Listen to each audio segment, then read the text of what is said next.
വന്ന ഉന്നതനാം തങ്ക പ്രാവേ നീ വന്നെന്നിൽ എന്നും അധിവസിക്ക. തങ്കച്ചിറകടിയേത്ര നാൾ കേട്ടിട്ടും ശങ്ക കൂടാതെ നിന്നെ തള്ളേ സങ്കേതം ഞാൻ കൊടുത്തന്യർക്കെന്നോർത്തിത സങ്കടപ്പെട്ടിടുന്നേ.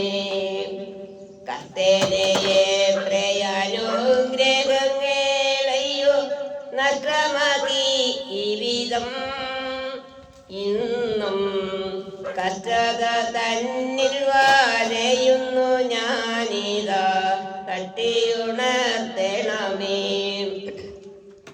എന്നുള്ളിലെന്നും വസിച്ചിടുവാൻ സ്വർഗ മണ്ഡപം വീട്ടിറങ്ങി വന്ന ഉന്നതനാം തങ്ക പ്രാവേ നീ വന്നെന്നിൽ എന്നും അധിവസിക്ക.